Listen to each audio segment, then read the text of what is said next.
একটু বড় হয়, তারপর ওটা আবার ওখান থেকে পরে জমিতে চাষ করে জমিতে রোপণ করতে হয়। আচ্ছা, এটা রোপণ করার কতদিন পরে এটা পরিপূর্ণভাবে পাকে? এই 2 মাস 2-2.5 মাস এটা জমিতে ফেলে রাখতে হয়।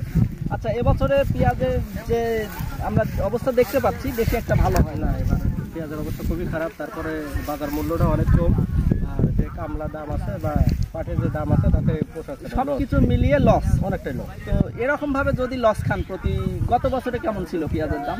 গত বছরে কিছু সামান্য ছিল, যেটা থাকতো পাটের দাম ভালো একটা অ্যামাউন্ট থাকতো, কিন্তু এবার অবস্থা খুবই খারাপ, এবার পাটের সবারই মাথায় হাত। আচ্ছা, এগুলা কি এবছরই বিক্রি করবেন নাকি কিছু রেখে দিবেন? কিছু রাখা মানে আর যে জমির যে চাষাবাদ করা হয়েছে, চাষাবাদের টাকা, তারপরে পানির টাকা, এগুলা কামলা টাকা, এগুলো দেওয়া লাগবে, এগুলো বিক্রি করা লাগবে, কিছুটা মজুত করে রেখে দিবেন পরে বিক্রি করার জন্য।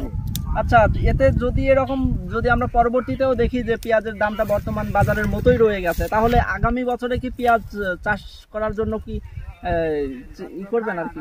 জমি থাকলে তো চাষ করাই লাগবে, এখন লস হলে পরে মনে করেন আমাদের তো কর্ম করাই লাগবে, জমি তো এমনিতে ফালা রাখা যাবে না, কিন্তু চাষ করাই লাগবে, কিছু করার নাই।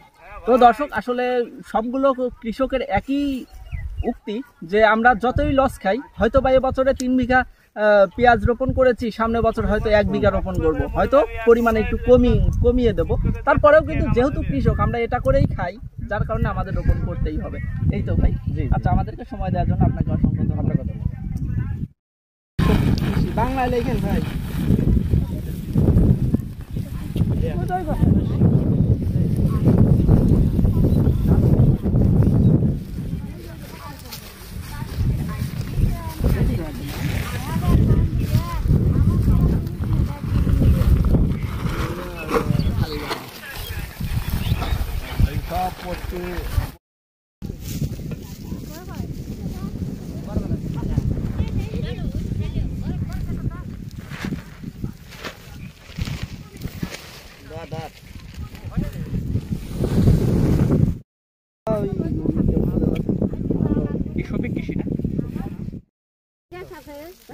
ভাত পানি ওই যে পানিও বোতল, পানিও ঠান্ডা পানি খাওয়া দাওয়া লাগে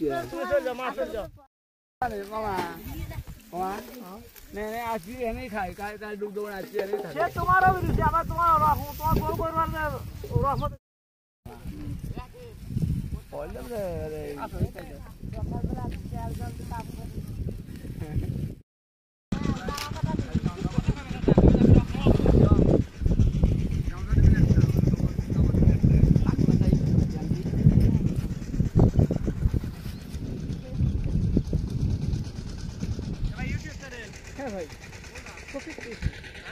সঠিক কৃষি তাহলে বা সব হয় হচ্ছে ক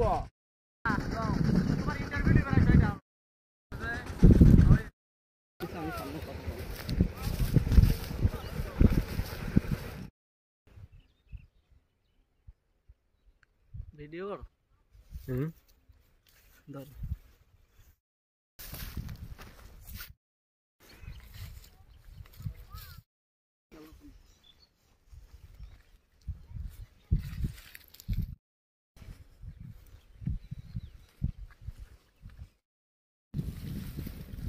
এদিকে একটা ঘোড়ার গাড়ি